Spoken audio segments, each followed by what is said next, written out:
जय श्री राधे कृष्ण दोस्तों, जय महादेव। श्रावण मास में आने वाली एकादशी की व्रत कथा। भगवान श्री सदाशिव ने सनत कुमार से कहा, हे सनत कुमार, सावन महीने के दोनों पक्षों की एकादशी तिथि के दिन जो क्रिया करनी होती है, अब मैं उसके संबंध में बतलाऊंगा, उसे तुम ध्यान पूर्वक सुनो। हे महामुने, इस व्रत के संबंध में मैंने आज तक किसी को नहीं बतलाया। यह व्रत गुप्त योग्य, उत्तम, महान और पुण्य पाप ताप को समूल नष्ट करने वाला है। मनुष्यों को मनवांछित फल की प्राप्ति होती है। श्रावण मास में किए गए पापों का नाश करने वाला तथा सब व्रतों में उत्तम यह पवित्र एकादशी का व्रत है। दशमी के दिन प्रातःकाल स्नान करके पवित्र होकर गुरुदेव की आज्ञा से वेद वेत्ता, पुराण ज्ञाता, जितेंद्रिय द्विजों का पूजन करना चाहिए। देवेश, भगवान श्री विष्णु की षोडशोपचार से पूजा करके उनसे प्रार्थना करनी चाहिए। हे पुंडरीकाक्ष, मैं आने वाली एकादशी को निराहार रहूंगा और उससे अगले दिन भोजन करूंगा। हे अच्युत, आप मेरी रक्षा करें। हे विप्र, उस दिन गुरुदेव तथा अग्नि के समीप नियम से भूमि पर सोना चाहिए। काम और क्रोध त्याग कर एकादशी के दिन प्रातःकाल भगवान केशव में चित्त लगाकर अथवा अन्य कार्य करते हुए श्रीधर श्रीधर का जाप करते रहना चाहिए। 3 दिन तक न तो किसी पाखंडी को देखें और न ही उससे बातचीत करें। हे वत्स, केवल इतना करने से ही यह व्रत मोक्षदाता हो जाता है।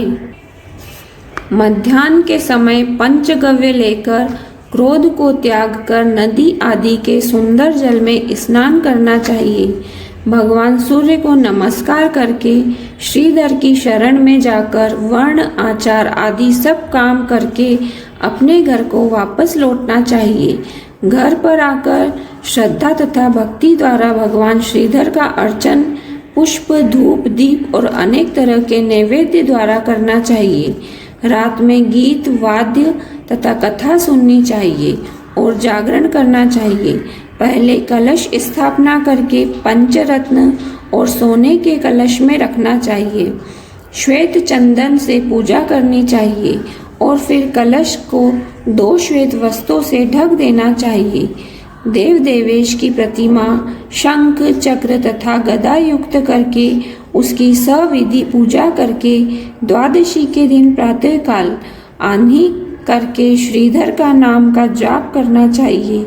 शंख, चक्र, गदा तथा पद्मधारी भगवान देव देवेश की पूजा करके ब्राह्मण को सोने की दक्षिणा सहित कलश देना चाहिए। यह घड़ा दान सहित ब्राह्मण को देते समय इस प्रकार कहना चाहिए, भगवान श्रीधर जी, आप प्रसन्न होकर मुझे उत्तम लक्ष्मी प्रदान करें। यूँ कहकर जगत गुरु श्रीधर का अर्चन करके श्रेष्ठ द्विजों को भोजन करवाकर अपनी शक्ति के अनुसार दक्षिणा देनी चाहिए। अपने नौकर चाकरों को भोजन करवाकर गौ को चारा डालना चाहिए। स्वयं अपने सगे संबंधियों, घर के सदस्यों तथा इष्ट मित्रों के साथ भोजन करना चाहिए। वत्स, यह मैंने तुम्हें शुक्ल पक्ष एकादशी तिथि का व्रत विधान बतलाया है। इसी तरह कृष्ण पक्ष की एकादशी के दिन भी यही करना चाहिए। शुक्ल पक्ष तथा कृष्ण पक्ष की तिथि के दोनों व्रतों का विधान समान है, केवल इनके नाम का ही भेद है। कृष्ण पक्ष में भगवान को प्रार्थना करें और भगवान जनार्दन प्रसन्न हो तथा मुझे उत्तम लक्ष्मी दे। शुक्ल पक्ष में श्रीधर और कृष्ण पक्ष में भगवान जनार्दन कहे जाते हैं। यह मैंने दोनों ही व्रतों का विधान तुमसे कहा है। हे तात, इस व्रत के तुल्य और कोई व्रत नहीं हुआ है। अब आगे भगवान सदाशिव ने सनत कुमार से कहा, द्वादशी के दिन भगवान विष्णु के निमित्त पवित्रारोपण के संबंध में तुम्हें बतलाऊंगा, तुम ध्यान पूर्वक सुनो। इसका अधिकारी कौन है, यह जान लेना भी आवश्यक है। ब्राह्मण, क्षत्रिय, वैश्य, स्त्री, शूद्र और सर्वधर्म स्थित जनों को भक्ति द्वारा पवित्रारोपण करना चाहिए। स्त्रियों तथा शूद्रों को केवल नाम मंत्र द्वारा श्री हरि का पूजन करना चाहिए। सतयुग में मणि का, त्रेता में सोने का, द्वापर में रेशमी तथा कलयुग में सूत द्वारा पवित्रा का निर्माण करना चाहिए। सन्यासी को मानसिक पवित्रारोपण करना चाहिए। पवित्रों को बांस के पात्र में रखें तथा कपड़े से ढककर भगवान श्रीधर के सम्मुख रख कर कहें, हे प्रभु, अपने क्रिया लोपार्थ पवित्रा को ढका है। हे देव, मेरे काम में विघ्न न हो। हे नाथ, आप मुझ पर दया करें। हे देव, आप सब तरह से मेरी गति हैं। हे जगतपते, आपको मैं इस पवित्रा द्वारा प्रसन्न करता हूँ।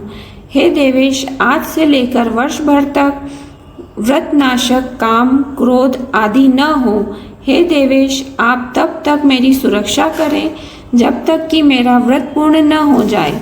मैं आपका भक्त हूँ, आपको नमस्कार है। इस तरह भगवान श्रीधर से प्रार्थना करनी चाहिए। कलश पर बांस के पात्र में रखे पवित्रा की नम्रता पूर्वक इस प्रकार प्रार्थना करनी चाहिए, हे पवित्रा, 1 वर्ष तक किए अर्चन से प्रसन्न होकर आप विष्णु लोक से यहाँ आई, अतः आपको नमस्कार है। हे देव, विष्णु तेज से उत्पन्न रमणीय तथा पापनाशक सब इच्छाओं से प्रदाता आपके शरीर में पवित्रा को धारण करता हूँ। हे देवेश, हे पुराण पुरुषोत्तम, आप मेरे द्वारा निमंत्रित हैं, अतः आपका पूजन करूँगा। आप मेरे सामीप्य हो, आपको नमस्कार है।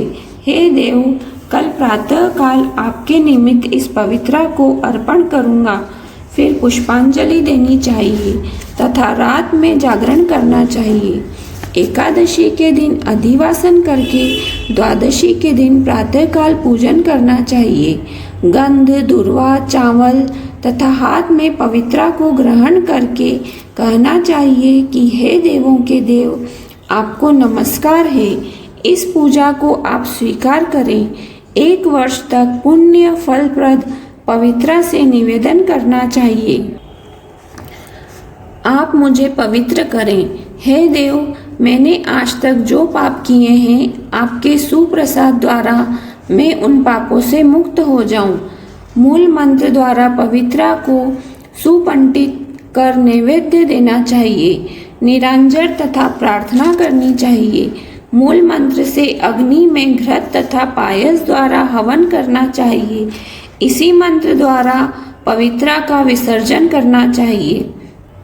हे पवित्रे, 1 वर्ष किए मेरे पूजन को सविधि परिपूर्ण करें। हे पवित्रे, विसर्जन हो, विष्णु लोक को जाएं।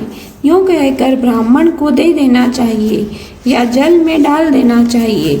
हे वत्स, मैंने तुमसे भगवान विष्णु की पवित्रारोपण विधि कही है।